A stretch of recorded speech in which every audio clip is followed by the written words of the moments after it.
And welcome back to Sullivan's Unheard Voices. I'm here with Daphne. Daphne, thank you so much for being here.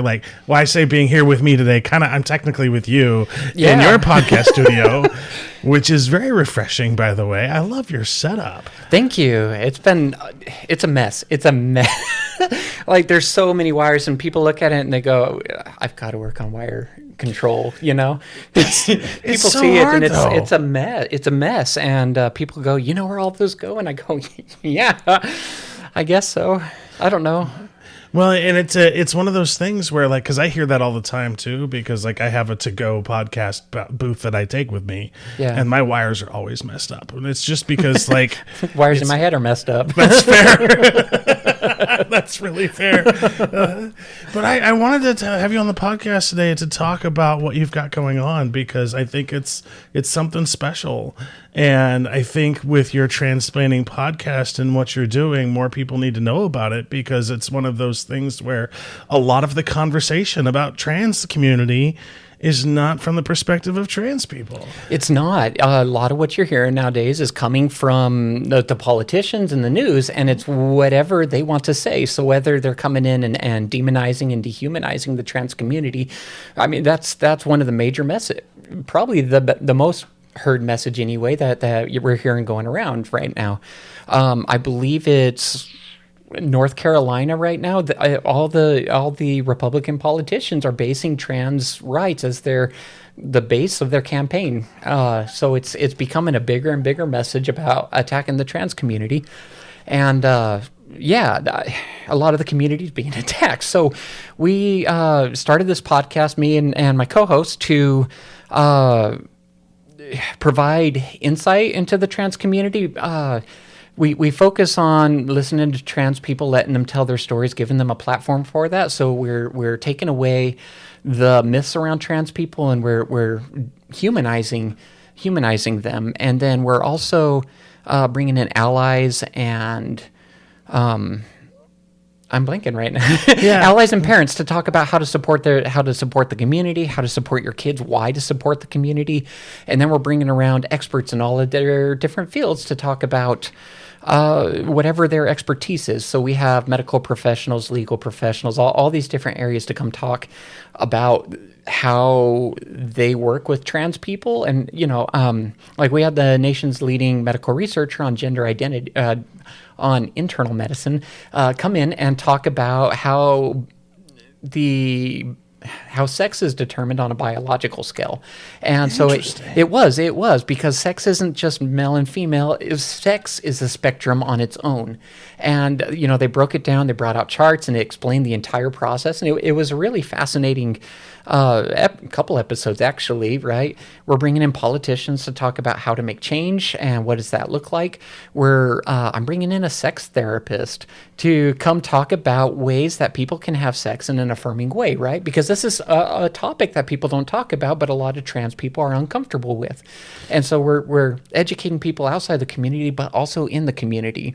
A lot of people go through the transition and they're not comfortable with their body, or they're starting the transition, they're not comfortable with parts.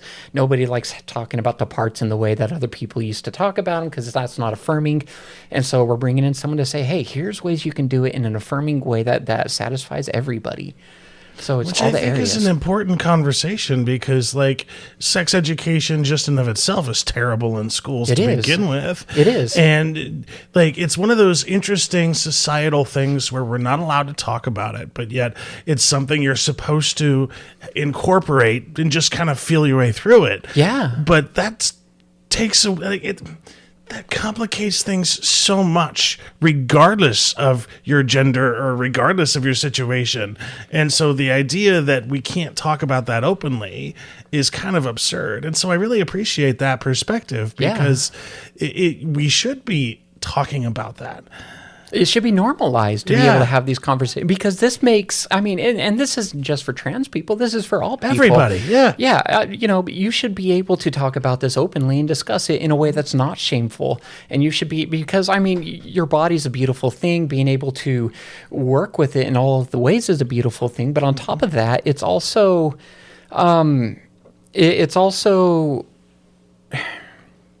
it's more than just talking about your body. It's talking about your relationships. What are ways that you can work better in your relationships? How can you help each other in other it's a meaningful conversation that needs to be held around. It just helps everybody. It helps people be safer and more comfortable. Yeah. Yeah. So it's a conversation needed for everybody. I was listening to a podcast called Shameless Sex, and it's these two ladies. One of them, I believe, writes articles about, or no, she reviews sex toys, and then the other one owns a sex store, or sex toy store. We'll say that, right? Yeah. And adult store. And so these two ladies got together and they started the podcast Shameless Sex, and they just go into all the topics, and there's just no shame. They take it, they destigmify everything, and they just go, hey, we're just going to have a conversation. And one of the episodes in there, they do talk about how to have affirming sex. And so that's where the idea came from. And so I'm talking to anybody and everybody. I appreciate that so much, because another thing, too, that I think a lot of people don't understand, because this is some of the rhetoric that I hear that's out there, is that trans rights are different or unique. Like, no, that's not true. Trans rights are human rights. Like, can we start there? Like, can we start with just everybody is human and just be able to be whomever the hell they want to be? Yeah, I mean, all of these are just characteristics of people. Yeah. Right? And it doesn't matter if you're trans or not. All of these are just characteristics of people. And so we're talking about just other people. It's not trans people. It's not, it's still men, women. It doesn't matter if you're a trans woman or woman. Like, it's just woman, right? It's just female. It's just male. It's just everywhere in between. And wherever it is you fall on the spectrum. But I mean, it's the same for everybody, whether you're in the community or not, right? You're just a person. And so why don't we just come talk about this, and let's just humanize the trans community? Because, like, and one of the things that I'm afraid of, right? Because, like you were talking about in the beginning, the platform of the political right, having that as an issue to begin with, I think that takes away from what's really needed in the conversation, right? Yeah. Can we talk about poverty in America instead of being in people's businesses about their human rights, right? Can we talk about capitalism in this form that it is and how it's oppressing people? Like, can we talk about the things that are sort of we need to work on collectively, as opposed to these tiny little snippets of things that shouldn't even be an issue to begin with? Yeah. Like, I don't understand why it's a campaign issue to begin with. Why are we talking about whether people are people, and why aren't we talking about how do we fix the problems in America? And when we help people succeed, regardless, we help people in general. It's one of the things, like with my disability advocacy, that I argue at length, right? I've seen that. Yeah, just changing something that helps somebody with a disability actually helps everybody. Yes. And so if we can figure out a way to flip the script and having conversations about what's really going on and how we can help people lead better lives, I think we can actually get something accomplished. Yeah. But right now it's just it's all this fighting over nonsense. Well, and a lot of people think that, each person is each individual person, but people work together to become a community, right? People think of your body as it's my body, right? But it's not your body. It's a bunch of cells working together. It's literally a bunch of microclimates that are working together to create yourself. Yeah. And then when it comes to ourselves, we're working together to create a community. So helping one person affects the whole community. And so if we can just turn around and help people, we're helping the country. And one of the things that I love and appreciate about your podcast is when you talk about the affirming and support, especially from the parents' perspective. Yeah.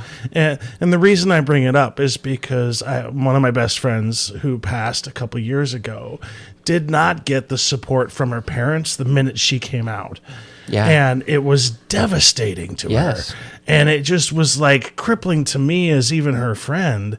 And like, I just want people to know, like, if your kid comes out to you as trans or gay or whatever, just support them.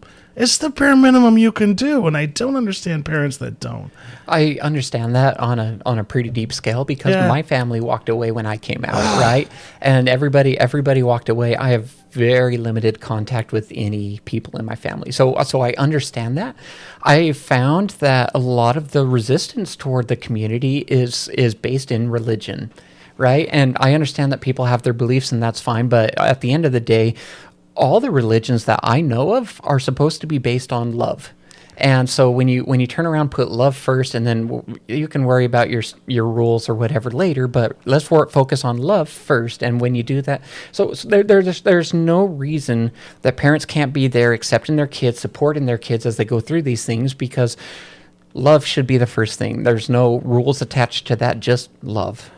And it's so much easier in your life if you love your child. Yeah. Because I would imagine the heartbreak from having to, because of a religion or whatever reason, to let your just let your child go, have them walk away, like, or worse, right? Because there has been over here we have the St. John's Bridge, not far from where we're at right now. If you go walk up on the bridge, there's two names up there right now. There's Charlotte Fosgate and Lilia Holland, right? Charlotte Fosgate's family was affirming and everything, for whatever reason they have, went off the bridge. And that just is what it is. Lilia Holland is a newer name that popped up in the last month and a half. They came from Texas. It took me forever. I finally found their Twitter profile, and they came from Texas trying to escape persecution. They got here, they're 19, and they were here for a month and a half, and then that was all they could do. Having affirming families is such an important thing because it's so much more than just keeping your family together. It's keeping lives together. And it's so important for just the humanity of it. Yeah. And it is one of the things that I just strive for is just generalized kindness and acceptance. Yeah. And when I hear people push back against that, it's one of the things that my autistic brain can't comprehend. Yeah. I don't understand it. I don't understand the reasons behind it. I don't understand the logic behind it. And that gets me into trouble so many times. People fear things that are different. When people say things that are different, it's not like us, it's different, it's out there, it's out of our comfort zone, and that scares people. They don't like being out of their comfort zone. And so a lot of the hate that's ever existed is because they're different.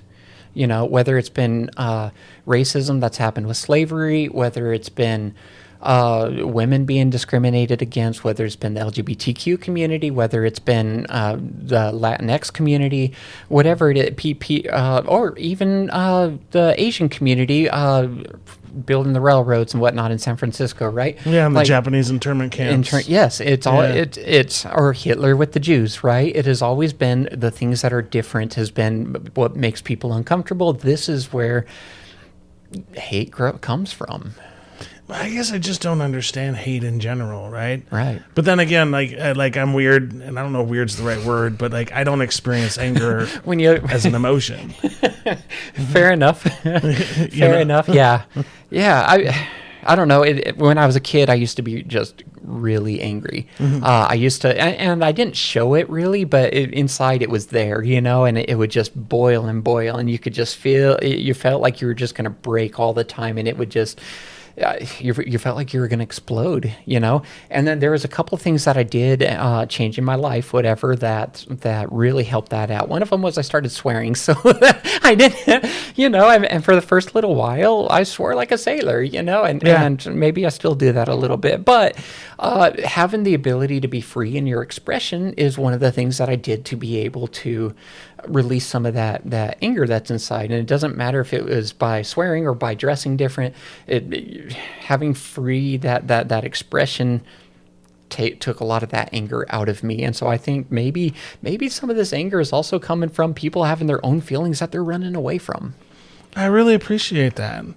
So as you were growing up, do you remember when you first sort of realized that you weren't in the body that you were supposed to be? Yes. Do you I could go all the way back to being, I don't know, 5. They had the old JCPenney catalogs, and it would show up and we would go through marking stuff for Christmas. I want the XJ545 robot dinosaur or whatever, and you write down every little detail for your parents so they can make sure to find just the one, and not that anything ever showed up, but, you'd be going through it, and then you get to like the bra section, and they would be like, don't ever go through that. That's the naughty section. But you know what? I did. But, a lot of boys would ever see the naughty section and they're looking at something totally different. When I saw it, it was, ooh, that feels normal to me. When I saw that. Fast forward, I think 8 years old is when the Twister movie came out. Helen Hunt played as Jo, the main character there. And she was gorgeous and she was a great actor. But then on top of it, I saw her and I can still remember the feeling and thought coming through me of I want to be her. Fast forward to turning 13, somewhere in there, Pirates of the Caribbean came out, Keira Knightley anyway, they wore the corset, right? And as they started tightening it up, she passes out and falls off the thing, right? And all the ladies in the class, all the women were sitting here going, oh my gosh. And I'm like, what do you mean? What's going on? And they go, oh, it's a corset. And I go, I don't know what that means. And they go, well, it's this, the thing that they just tightened up. That's the corset. And I go, I don't know what that is, but I need it in my life. Yeah. So now I got like 20 of them. I love it. Yeah. So that's like the early stuff that I can remember. I remember feeling like a freak. Because again, it's different, and it was a shameful thing. It's different than what you're taught growing up. In 7th grade, for not Pride Week, but homecoming weeks, right? You had all the days you would dress up for the different events, whatever. And one of the days they picked was cross-dressing day for some reason, right? And so I got to put on my sister's dress, and you did your makeup, and you show up at school, and you feel a little weird, but every other guy's doing it too. But whenever that happened, I connected with it so deeply. And I go, oh, something's happening here. And that's when I first remember going, hey, there's something going on and I don't know what it is.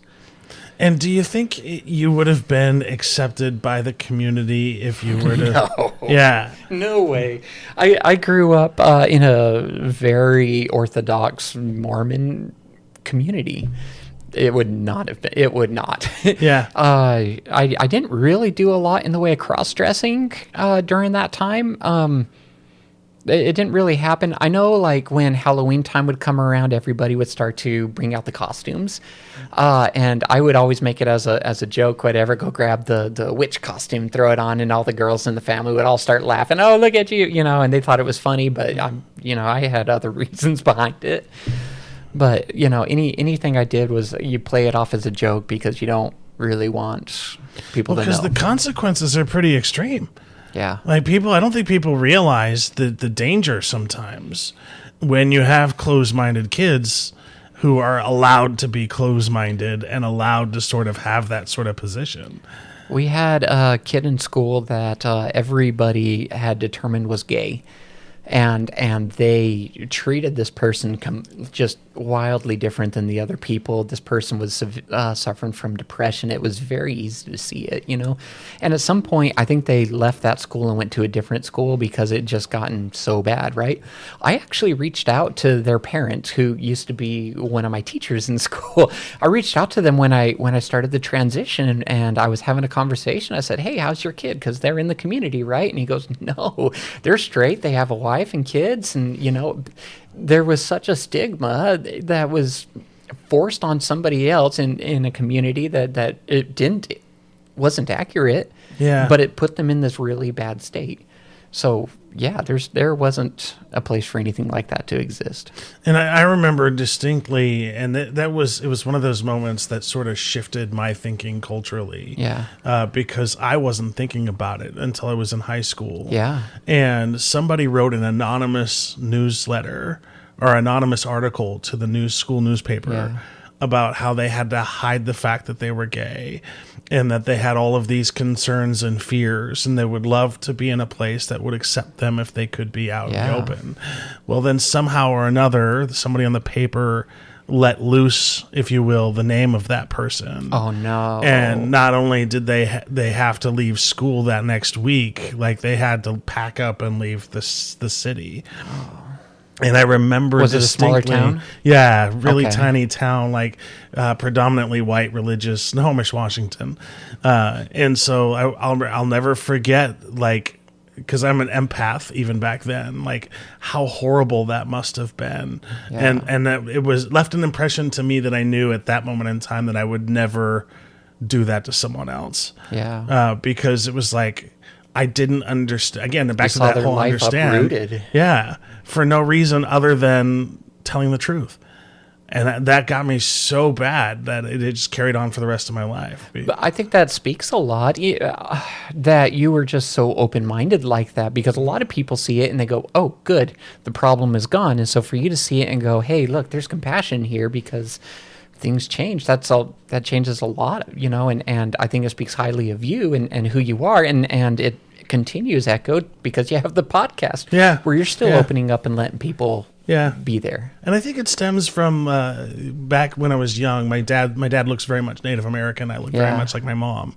And I remember a couple of times where police accused him of kidnapping me because of me being white. And so I remember like that shouldn't be okay. And then to see that, it's like that shouldn't be okay either. Yeah. And so, like, as you sort of went through and you started, like, when did you decide to start the transition process? Oh, well, there was a time around that I was 20, and some really bad things ended up happening, and it made me push everything down really hard and lock it in a box and bury it 3 feet, 6 feet deep. I didn't want it ever coming out. I got married, and we were together for 11 years.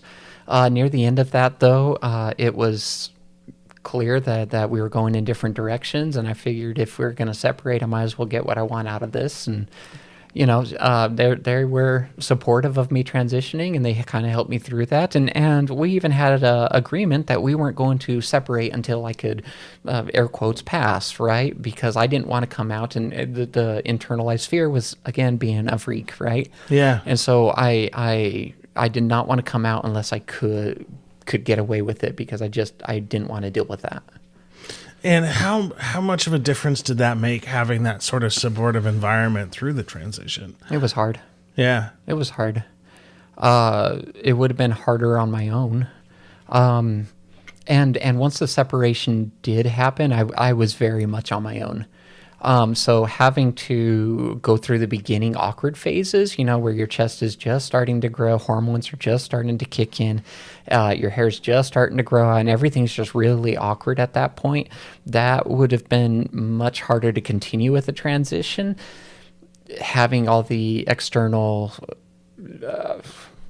whatever it is you want to call it, all the I can't think of the word. That right external now. dialogue, if you will. No, just more pressure, right? Okay, External yeah. pressure from peers and coworkers and whatever, right?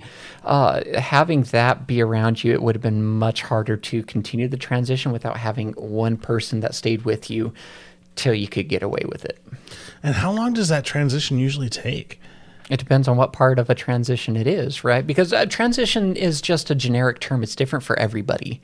I really appreciate that, because I think that's not something that's widely discussed. Yeah. We had a podcast episode today where the person, trans man, and they were talking about that, and they made a comment. They hadn't had hormones. They hadn't taken or had any surgeries, but they were still mask presenting and they were still doing their thing. They're still a trans man, but them not having hormones, them not having the surgery doesn't make them any less of a man. That's just part of who they are, and it's there is no set schedule or path, right, where you have to go A to Z trying to go through the path of transitioning. It's different for everybody. So for someone like me, bottom surgery works well, hormones work well, top surgery I didn't need. They came in on their own. So I didn't need that, right? Some people, facial feminization surgery, some people get vocal surgeries. It's different for everybody, and not everybody will do hormones, and so it just depends some people have no changes. You know, they're just happy, but they also recognize that they have a masculine side, and they're happy being that. And so it just depends. Transition's not a one-stop shop. It's different for everybody. Yeah, the destination is whatever is most comfortable for you as a human. What feels right. Yeah. Yeah. I appreciate that perspective. Because, like, I guess a lot of the conversation is about one form of transition, and that's it. Yeah. I mean, they think we're going in for kids and doing genital mutilation, right? That's the words that everyone is using, right? They're not taking kids into all the doctors and chopping things off. They're not keeping, bringing kids to school in the morning. The teacher goes, chops their dick off and sends them back home. Like, this shit's not happening. So it's highly stigmatized. There's not one... It doesn't work the same for everybody, and it's most important that everybody do their path. And again, this goes back to it. This is the same for everybody. Cis people have to figure out who they are. Are they a musician? Are they a sports player? Are they a writer? Do they dress femme? Do they dress more butch? Do they spike their hair, or do they grow it long or go bald? It doesn't matter. Everybody is looking for that thing that makes them feel good, and makes them feel in tune with their body. And so this isn't an inherent trans thing. This is a human thing. People are just picking out on the trans people because they've been dehumanized and targeted. And it's an easy target that you can use to spread more fear-mongering. It's different. Yeah. And sorry, I'm just... We're back to the difference. Yeah. And ugly people make me go, ugh. You know? And I'm talking about ugly on the inside. Just want to make sure that's out there, because one of the things that I find interesting about this conversation, especially in the media and the mass narrative, is you only have like 5 seconds to talk about it. And so, like, how do you talk about these issues for 5 seconds and then make up an opinion? And so people don't listen to a podcast. People don't talk to people who are part of the trans community before they formalize these lifelong opinions about people. So I am working as a media manager for a political campaign right now. When you are trying to deliver a media message, you have to hook them. People have an attention. It's because of the digital age, people have a much shorter attention span. So you have 3 to 5 seconds to hook somebody. You have to put something out there that really catches them in order for them to listen for the rest of it. And so if we're going to have 5-second conversations around trans people, it can't be "you're wrong." It has to be, hey, we have we have this in common. Let's talk about how to, about this. Maybe it's, have you met Ted? Yeah. Whatever. You have to find some way to grab their attention, and once you grab the attention, then you can have that conversation. And do you feel like it will ever be at a point where we can have these conversations openly? Yeah, so, I think that's the progression of civilization.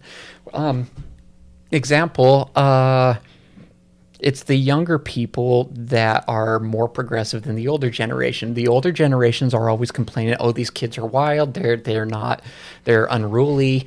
They're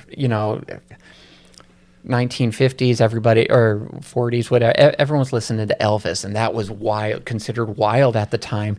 Fast forward, we're getting into the 70s music, and we got the hippie movement, and they're growing their hair out. Oh my God, I can't believe they're doing this. Fast forward into 90s, we're getting more into rock.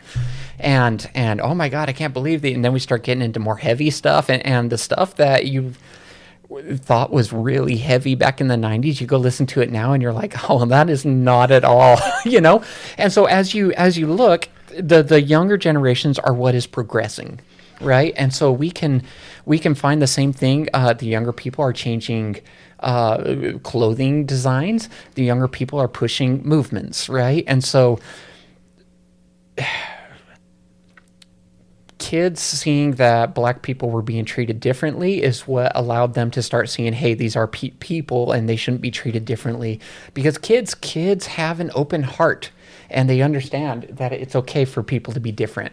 And so that starts to change. And then they still have their upbringing that has its values that have been placed on them. And over time, and so that continues through that generation. Well, then the next one comes up and says, oh, I like that, but also this is wrong. And so then they start changing that. And so, yeah, I think in the future, the children that are here now see that what's going on.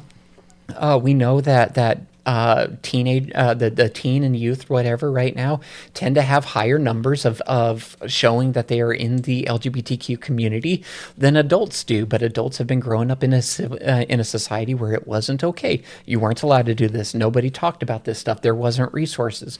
But now that stuff's starting to happen, now people are feeling more comfortable coming out. So yeah, as the younger generations come up, I do believe that it will become an okay thing to be trans. I believe it'll be okay to have these conversations. I think it'll be a normal thing for people to just be people. I really look forward to that day. I really do. Me too. I hope it happens in our lifetime. I think it will. I hope so. Yeah. Hey, one of the things too that I'm curious about is because as you see like the political campaigns and sort of like the politics piece of it, one of the things I appreciate about Oregon in particular is just how they've structured it as to affirm people who are trying to get gender affirming care. At the same time, I recognize there's a significant limitation on access. And there's more needs that need to be met with it. Yeah. So Oregon passed it into law that any insurance provider has to provide gender affirming care, right? That's just a thing. Well, what happens as Medicaid has gender affirming care cut out of it? How does that start breaking down into the states? And this is the conversation we were having the last time we were together, right? That's something that's happening right now. California just turned down a bill allowing people to stockpile hormones because they said there's no way for the doctors to keep up on what's happening and people are self-dosing and that kind of thing, right? Washington already has a law about that. This has been going on, I think, for a year or two now, and there's no reports that this is being misused like that. But in the political climate that we're having today, this is something people are worried about, and they're they need to have that. So some things Oregon can do is, let's start allowing people to have the care that they really need. Let's help them not be so worried about that. And let's make Oregon a sanctuary state for LGBTQ people, because we are not. And I'm kind of surprised we're not yet, Yeah, California is. And California, Oregon, Washington, and I think there's a few others started putting together to have their own interstate insurance, if I remember right, or Medicaid kind of No, I'm wrong. It's the HHS program, whatever. Yeah. So that way they can not have to do the national program. That's what it is that I'm thinking of. How cool would that be? I mean, it's happening. Yeah. Yeah. That is, I did not know that was happening. Yeah, well, so the CDC, right? They're having a major purge of information, and this is going through all the major medical associations are starting to be discredited by the president. He's WPATH, the world. Not WPATH. Yeah, WPATH is the world something about trans health, right? Mm-hmm. They I can't believe I can't think of the name. Anyway, all these organizations that are putting together guidelines on what's happening with trans people and why things are happening, that it's okay to treat trans people, they're all being discredited. And then through all the national organizations, information is being purged about the LGBTQ community, but specifically trans people. And so these 3 states for sure, I think there was a couple more that have started to join in. They're creating their own interstate CDC, essentially, where they're restoring all of this information so that it's not lost. And that's so needed. Yeah. Because like one of the things that I encountered recently is I was on a project where I was researching health disparities for the trans community, and the federal government used to track a lot of information. But then when the Trump administration took over, they stopped collecting that information. Are you talking about like with the ICE and that kind of information where they've stopped showing that information? No, this is actually like the Department of Health used to track like care rates and death rates and like medical, all of these like subset of categories, like access to healthcare, a percentage of people that have complications due to this, and like all of this information. And you could track it all the way through the CDC and their reporting requirements until the Trump administration took over. And so when I went to do research for this side project that I was working on, to my surprise, that information was not collected. Right. And that's why these other states are putting something together is because of that issue. So it's like you're putting it in a place where, and I'm glad they're doing that, but it's like if you don't recognize or keep track of the health disparities, how can you do anything to help? And they're just ignoring it now. And there's more people. Again, we're coming back to the same theme.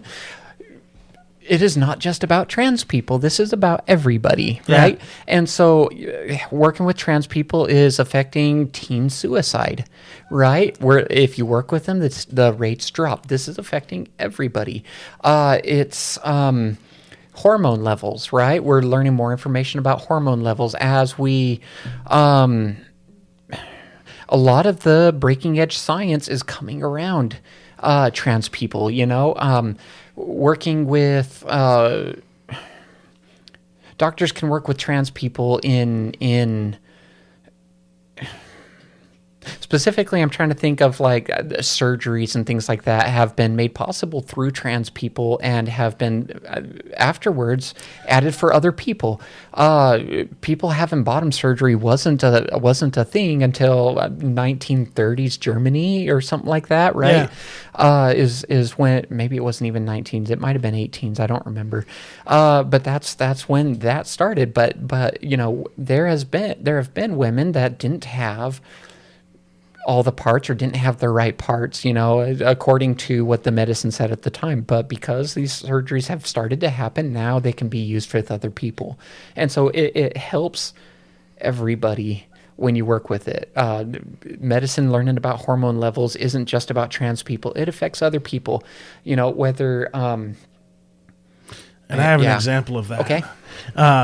So the hormone therapy piece, right? Led to a lot of the national athletes to do hormone level checks to make sure that they are peak optimal performance, because part of it is making sure that your hormone levels are off. But it wasn't until the hormone research through the transgender community that it was a priority. Like, oh, wait a minute. These are all across all specters, all human beings. And hormone imbalance, it causes all kinds of medical issues. And so many people's lives have changed in a positive way, and we have so much better sports because of that. Well, like what was it, 1986? I think was when the Olympic Committee they were doing the research. They were testing hormone levels and things like that, and all of a sudden they started realizing that all of these athletes didn't have the same hormone levels, and they were all these different levels, and it created the change where they go, hey, we're not going to be testing all the hormone levels after this because we've learned this, and now we're back to reinstating that. But learning about trans people affects everybody. The medical researcher on internal medicine, right? She is out there going to Harvard and I can't think of the other schools, but she's going there and putting on these I want to say dissertations, but I don't think that's the right word. But she's getting up there and giving a speech, to the doctors and explaining to them about how the biology of sex is determined, and she's quite literally changing the way people learn about sex. And so, but that happened because they are intersex, and she wanted to know more about hers. She's got like Ehlers-Danlos syndrome or whatever that one is, right? She has whatever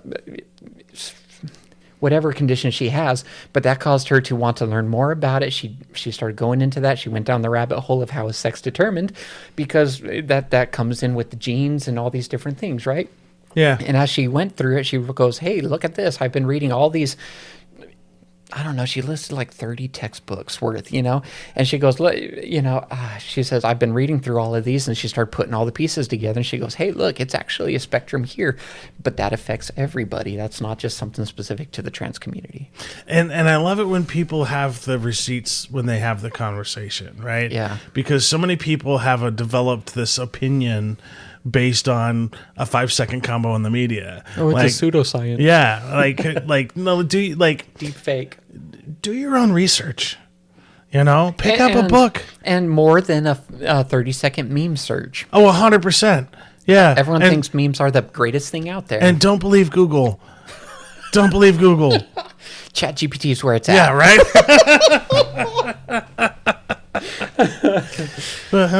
And so I can't stress enough, just consider the source, right? Yeah. Because one of the things also when I did that research was understanding and recognizing how difficult it is to find accurate information.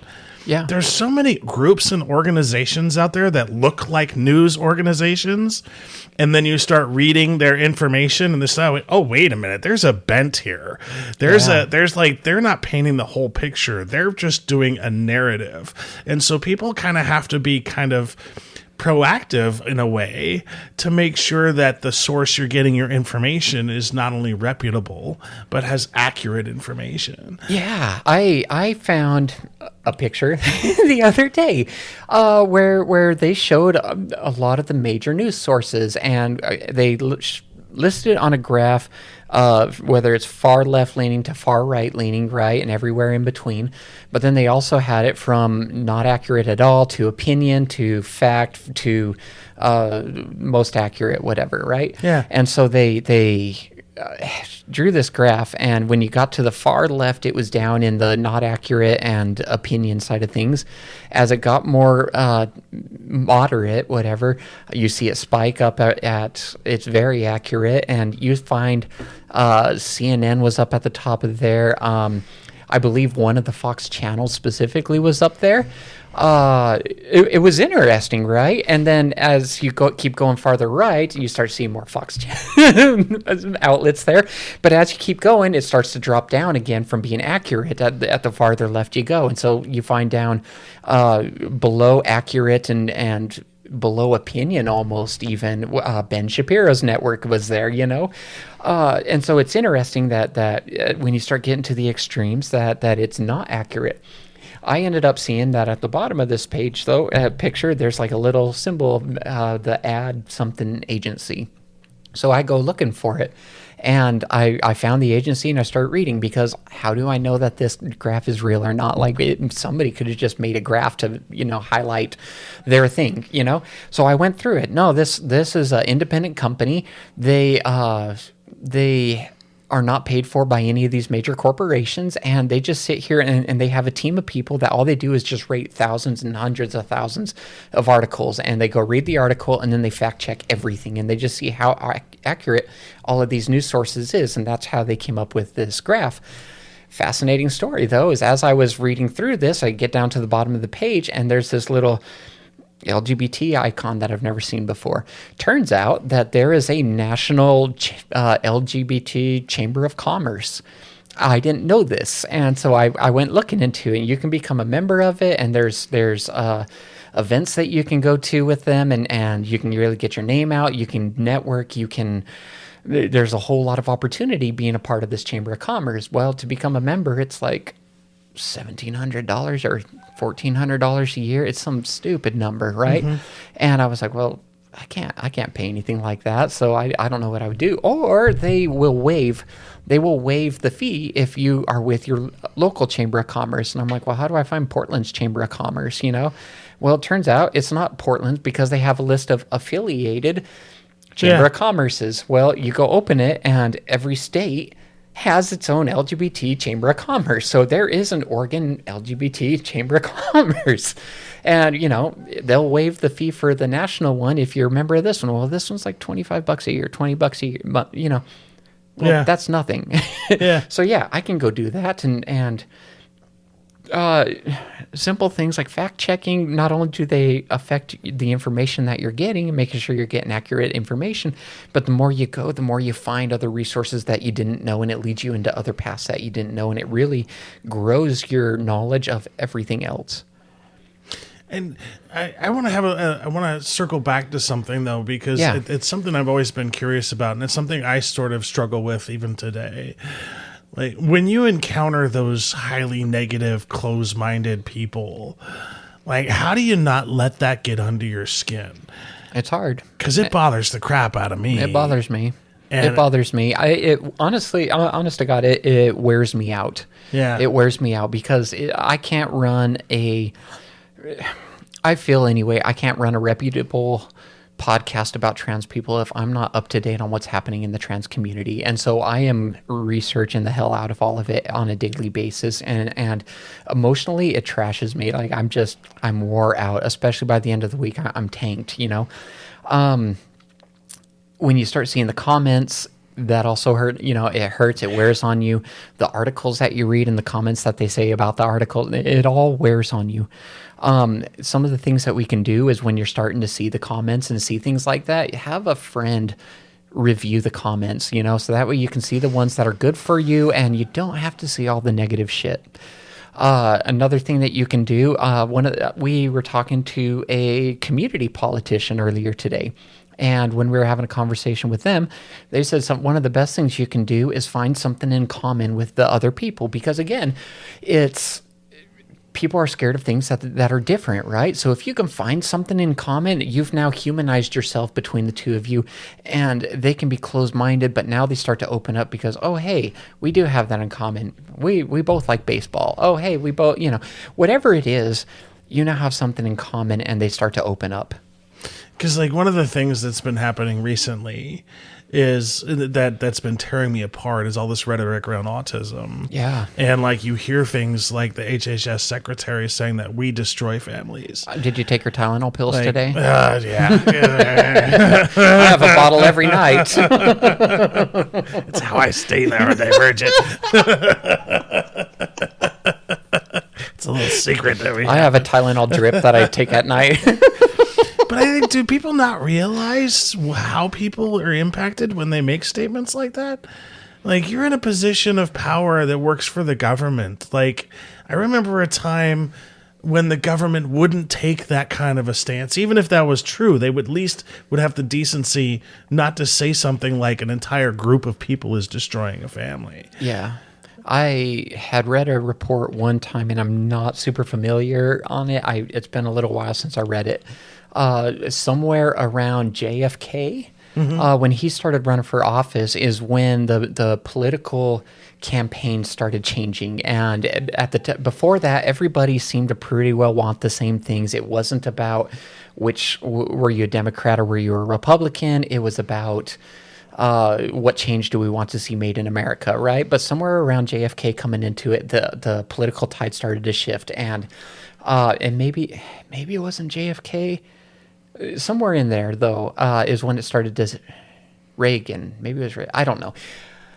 Forgive me. I don't know. But the tide started to shift, and we started to see attack ads starting to come into the play. And the farther it went, it got to be more and more extreme. And especially with social media, the extreme arguments between people has skyrocketed, right? Because the social media algorithms are based on based on finding those things, because the arguments cause more hits. The same thing with news, right? If the news sat here and just reported about everything that was good, everyone would be bored and they would never listen to the news. They report on what's bad, right? And that's what sells news. It's the same kind of thing, but as we've gone from that point on, it's became more and more extreme. And so, yeah, they wouldn't have said in the past, oh, Tylenol is the thing, and the government would have just said, oh, okay, let's roll over with it. But now that it's getting more extreme, we're to a point that both extremes are just writing executive order and trying to overdo the last one. And so it's just starting to swing more wildly. And it seems to have like this repeatable cycle now. Yeah. Where you can pretty much predict what the next thing is going to happen based on who's in the leadership position. When Trump went into the office, I grew up in really conservative, right? Because that's what my family was, and I grew up on that in that same area. Though somewhere around 25, things started changing. No, 23, things started changing for me a little bit, right? But I voted for Trump the first time he went into office because, again, that's kind of my heritage, right? I voted for him the first time he went in, and he goes in there. Although I didn't like the reason a lot of the people voted for Trump. They voted for him because they liked how wild and maniacal he was, and they go, "Oh, this is going to be fun to see what happens," and I want to see what happens. And then crazy got unleashed, and I wasn't a fan of seeing that because it wasn't. I just didn't think it looked good. But then going forward, he just, we're gonna change the world. We're gonna make it better. We're gonna put in Supreme Court judges that fit him, and we're gonna add some so that way we can't overturn it again. We're gonna write executive orders to stop all these different things, and we're gonna do it to overturn Obamacare. We're gonna do it for all these other things, and people were rejoicing in this, and I was like, I don't know that I like this because we're now setting a precedent that the president can just overrule anything that they want to. And then sure enough, forgive me, who came after Trump? Biden? It was Biden. Anyway, Biden comes in and they go, "Hey, we're going to write a bunch of executive orders and overturn Trump." And I go, "Here comes the cycle, right?" And sure enough, they wrote a bunch. And now Trump came in and he wrote 100 more executive orders. And we're seeing that the number of executive orders is skyrocketing now on an exponential scale. We went from 20 orders to 30 to 50 and now Trump came in and in the first month and a half, there was some 100 and something executive orders signed, and you just heard, and he promoted it on Twitter as this great achievement. Look at how we've done this. And I go, that's not a good thing for the president to just be writing up so many executive orders, and it doesn't matter which side it is. It doesn't matter which side it is. I don't like that executive orders are just being signed right and left. And the other piece too, and I think we're just now starting to realize, like with that big beautiful bill, just how it's impacting people who are poor. Like it's literally sucking the funding from the SNAP program. Yes. It's literally taking money out of the pockets of people who can't afford food to begin with, and saying, "Oh, here's $60 less a month for you. Figure it out." And it's just like so disheartening because like you hear this message of kindness and like we want to do all this stuff, but then you see what actually happens. Like, look at the actions. Yeah. Like, listen to the words, that's fine, but just follow the actions. Read the bills. And because like all of these people are under this misconception of like all of these things that these bills are doing for people, but then once the details come out, people are really surprised because nobody told me that. Well, they're not going to tell you that. No, they hide it in a lot of it, text in there, and they hold on to things that they want to do. A couple thoughts that come into mind, right, is you can see a graphic on the internet, whatever, that says, "Oh, hey, look out for Bill HB 215, right? Because of A, B, C, and D." But then nobody goes and actually reads the bill to see what actually is happening in there. You go to read in there and you realize, oh, hey, there's racism happening here. There's misogyny happening. Whatever it is, these things are happening in the background. Well, people don't know that because all they saw was this thing saying, "Oh, fight the fires," or whatever it is, right? That's happening. The other thing is that politicians are it's a give and take game. Right now, the government is shut down, right? Yeah. It's been shut down for 2 weeks. The Democrats the Democrats held out on passing the bill held out because the bill was wanting to be passed to deny health care for a lot of people. It was going to affect a lot of people, but especially including the minority communities, and that would include the trans community in there, right? These were things that were being specifically targeted in this bill, and the Democrats said, no, we're not going to. We're going to go ahead and put our foot down. We're not going to do it. Well, okay, the government's been furloughed over this. Fast forward, the Republicans want to go pass their Department of Defense bill. So they go in to go do this, and the Democrats have held out on it, and everyone's sitting here whatever on the Democrats for holding out on this, but it's a give and take game, right? I think what's going to end up happening is that the Democrats and Republicans are going to come together and they're going to say, okay, we'll pass your Department of Defense bill, but you have to pass our medical provisions in this, and that's how I think it's going to end up ending. Because, like, I still don't understand why we have such a hesitation to go towards, like, universal health care. There's the argument of how much is it going to cost? How much is it costing us already? You know, I pay, $6,000 a year out of pocket for my health care. Right. And I work for a really good employer who gives me really good insurance. Right. So I'm already paying $6,000 a year. Yeah. Because I have medical needs. Right. So this idea of, it's going to cost you, I doubt it's going to cost us $6,000 a person for everybody in this country. I mean, there's the argument to say that what in here isn't Christ-like. A lot of the people that are fighting this are Republicans and on the Christian side of the scale, right? Yeah. So if we want to come in here, I if you don't mind, let me just grab a post that I wrote. No, please. Because I thought, I was thinking about this very thing, and it came to me, and I go, this is one of the big problems. A lot of the fight against all these communities is from the Christian community. Which makes no sense to me. Yeah. Because if you're following the lessons of Christ, the meek shall inherit the earth. Right. Like, well, so I put here, for behold, I am Republican Jesus. And then Jesus said to the sick, you better have insurance. And Jesus said to the stranger, are you here legally? Jesus said unto the hungry, my taxes better not be paying for those loaves and fishes. And Jesus said unto the poor, this is your own fault. And Jesus said to the gays, marriage is sacred, unless it's my third. Jesus said, blessed are the gatekeepers, for they know better than thou. Jesus said, take up thy cross and wait in the hallway, for they shall not enter the bathroom. And Jesus said to the trans people, change not thy garments nor thy body, for I delight in conformity more than love. Yeah. You know, it's hypocritical on the communities to sit here and tell everybody that they are Christian, that they have this belief in God, and then turn around and deny people rights. Especially like basic human rights. Yeah. Like healthcare should be a basic healthcare, human housing. Right. Like the fact that some person can tell you whether or not you can have a surgery is ludicrous to me. Yeah. The fact that somebody that doesn't know you or anything about your story can just deny and delay your health care for an arbitrary reason is just ludicrous to me. Yeah.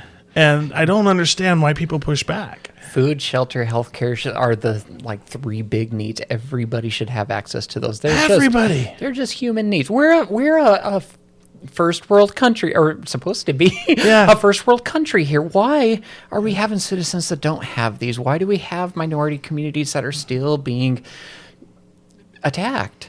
These things shouldn't be happening. If we're air quotes here, the greatest country on the earth, why do we have this still happening? Because the priority is the oligarchy and the rich class now. Yeah. And I get a lot of pushback because, like, I'm not anti-capitalist. Right. I'm anti-monopolist. That's fair. And I think if we could develop a capitalist society where all of your profits that you make goes back to your workers, like, why can't we have something like that? Doesn't Winco do something real similar to that? Kinda, but they still take advantage of their workers in other ways. Okay. So, like, they pay crap wages. Yeah. They most of the employees are part-timers, so they don't have to pay their health care or pay for, like, all of the things that have... Mark them right at 29 hours. But then they claim that they're person-owned because you own a percentage of the share in the company that you work for. I think Costco does the same thing. Yeah, it's more like... I liken it to the sharecroppers of the day, where, like, you know, you work here and then you have to pay me rent and I pick it out of your paycheck, which is illegal. Yeah. But there are still companies that kind of do that. Yeah. And so I think the moment we went to a shareholder idea to where all of our efforts go towards appeasing shareholders, we lost that connection with customers and we lost that connection with the employees that work for you. So how do we fix that? I don't know. We got to break up some monopolies. I think it's going to end up coming down to grassroots efforts, right? Yeah. It's going to start again with the younger generations turning around saying, hey, I don't think this is right, and let's go ahead and start changing it, right? It's a lot harder to lay off 300 workers if you're capped at 350 workers. And if the idea is the only way we can grow is to ruin the lives of thousands of workers, then maybe we don't grow this year.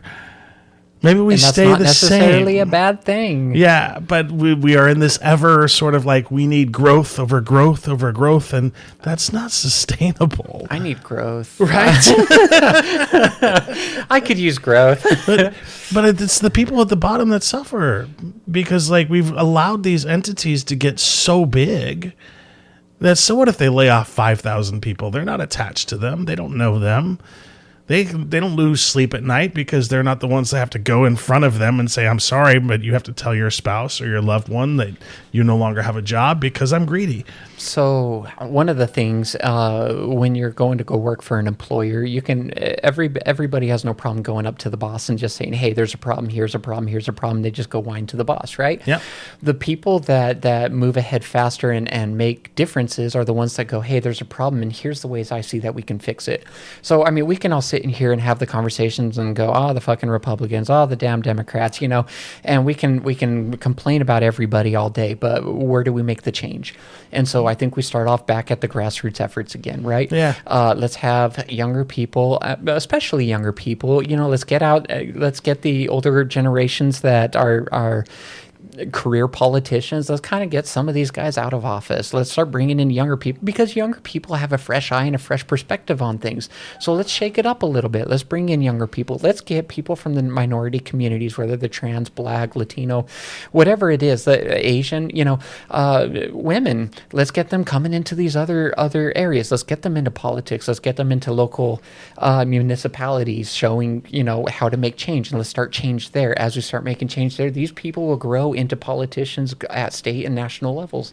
So let's start with that. Let's start with talking to your neighbor, getting to know them. Let's destigmatize all of these things. You know, the community politician that we spoke to earlier, they campaigned essentially to become on the library board, right? For their county. So they went to go do it, but they said to get their name on the list, they had to go sign up for, you know, they had to sign up 50 people on the petition. They signed up 60. I made the joke, did you even know 50 people? And they go, no, I didn't. Yeah. And that really surprised me, but they said, no, they didn't. So they had to go door to door and just start talking to people. And, hey, I am me. Hey, I am me. Come talk. And as they got going, people got to know, hey, by the way, it is a trans person, but look, they're really not that bad. They're really not that different.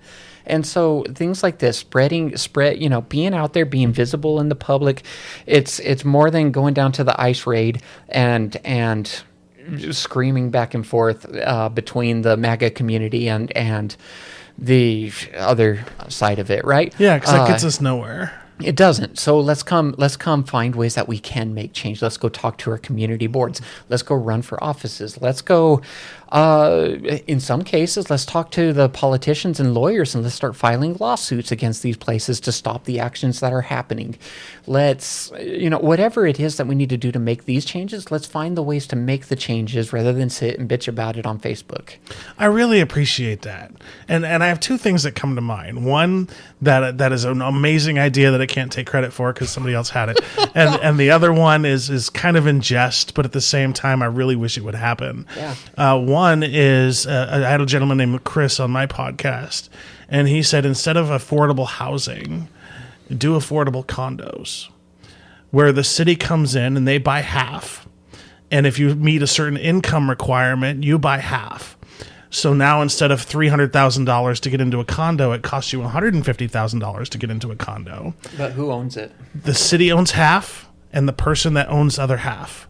And then when they sell it back to the city at whatever the market value is. So then they can cash out their equity and get into a house or a condo of their own. And then it opens up that condo back to another person. Interesting idea. I don't know about feasibility, but it's an interesting idea. Because then you have to think about it. Who's going to pay for maintenance expenses? You know, who's going to... you're not really owning anything. You're turning it back over to the government. So I don't know. There'd be a lot of things to get over. But then now's where we bring back the original conversation of how do we make those changes? Because it doesn't mean that it's a bad idea. There may be some roadblocks. So let's find our way past these roadblocks and make things happen. And the other thing that I would love to see is I would love to see every politician have to be on OHP.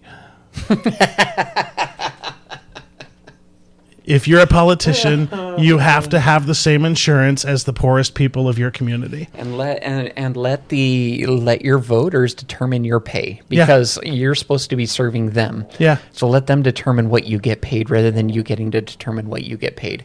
If you change something to like that, and don't get me wrong, it would never pass in Congress. But it would never. But then you have the ability to turn around and look at it and go, well, there are amendments that can be made and put on voter registration. You just have to have enough votes to sign up for it. Yeah. If the general population determined the pricing of whatever politicians get paid, politicians are going to be much more incentivized to treat their community and to serve their community. And if we could find a way to scale back some salary if they're not living up to their potential.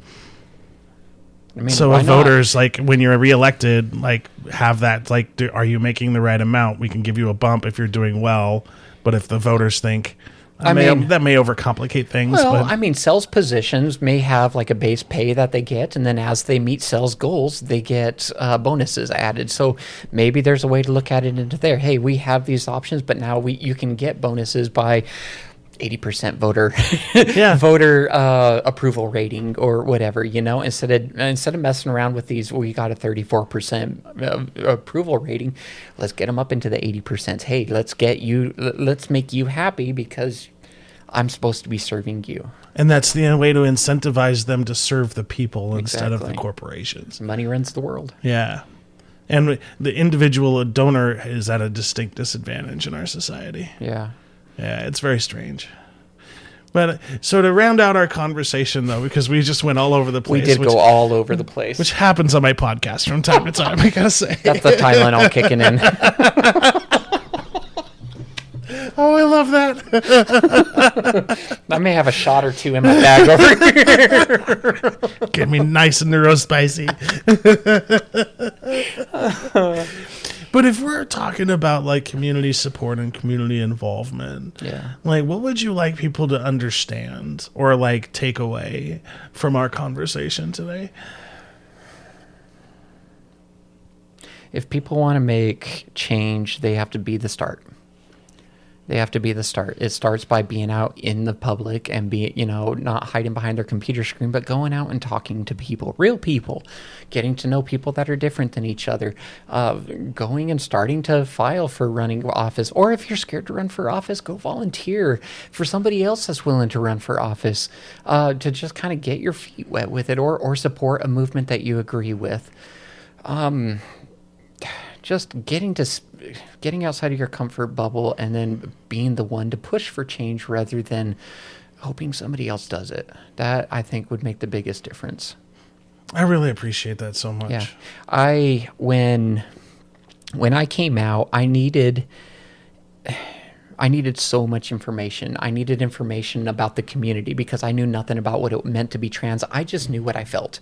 That's all I knew. I didn't know, the day I separated from my ex, I called up somebody that had been kind of helping me with little makeup tips and stuff like that. And I called her up and I was like, "Hey, I'm separated. Now what?" And she goes, "Now you live the rest of your life." I hadn't thought about that. I wanted to know how to be trans. How do you be trans? There was no information about that. There's nothing that explained that. How do you, and how do you deal with religion and the fallout from religion? Because, I was working for the Mormon church at the time. I was working on temples, building and remodeling temples. That was what my job was as an electrician, So when I came out, there was no more working on temples. There was no more being around the church. There was no more going to church. There was no, in the LDS religion, church is very much a community. So when you left, your community also left, your family left, all of these things left, and you're left going, I don't know who I am, I don't know what I'm doing, I don't know how to be this, I don't know the information I need to have, and none of it exists, right? So I can sit here and we can bitch about it and say, hey, this doesn't exist, the trans life is so hard, oh my God, what am I doing, right? And to some extent, I did, right? Things fell apart on me pretty severely over the last year. And I lost bottom surgery. I was supposed to have bottom surgery. I signed up for it. 60 days away from bottom surgery, I got fired from my job. I lost insurance, and there went bottom surgery, and I was devastated. I had worked for 3 years to get this signed up, to get the date, to be ready for it. I'd worked for 3 years on this, and then it was just gone like that. And I was devastated, and I ended up in the hospital after that. I spent 3 weeks in the hospital, and while I was in there, I listened to a podcast about finding your purpose and finding joy in life. And when I listened to it, by the end of it, I was like, I need to start this podcast because other people need this. I needed it. It didn't exist, and there's other people that need it too. So I can sit here bitch and moan about it, or I can go make a change. So I went and created this podcast. And that's the thing people have to do. They can be upset about the politics. They can be upset about family relations. It doesn't change until you change it. And anybody that's complaining about the political system who doesn't vote, reconsider getting your right to vote. I mean, yeah, change starts with you. Change starts with you. Daphne, thank you so much. Yeah. And I'll end our podcast the way I always end our podcast, folks. Be kind. We live on the same planet. We share the same air, and this world would be just a better place if we treated everybody with dignity and respect. Can I throw out a tag for my podcast? Absolutely. Okay, so the podcast is called Transplaining. It's like mansplaining, but transplaining. See how I transplained that? Transplaining is the podcast. You can find us online at transplainingpodcast.com if you want to come on the podcast and share your story or whatever it is. Send me an email, Daphne at transplainingpodcast.com. We are also on Facebook, Instagram, TikTok. I'm not on Twitter. I don't blame you there. Yeah, but we're also on Spotify. You can find us on Spotify, Apple Podcasts, YouTube, all of these other areas. We're on all the socials, basically. So you can find us on any of these. We have 14 episodes. I just recorded another 2. I'm double booked every weekend for the rest of the year. We have a lot of really good content coming out. So if people want to come, check it out, like, share, subscribe, all of that kind of stuff, we can use all the help. We're being listened to in 11 countries, and if you saw the messages that are coming in, we're quite literally changing the world. And so I would just invite people to come be part of that change. And I can attest to how amazing your podcast is. Oh, yeah? Yeah. And I love the way you approach it and the way that you have real affirming conversations where you include every angle. Yeah. You're very thorough, and you're very logical, and you're very emotional. And if you haven't checked out Transplaining, you got to check it out. I appreciate it. Yeah, Daphne, thank you so much. Yeah, thank you. It was fun having you on for the second time. Right? Yeah, appreciate it.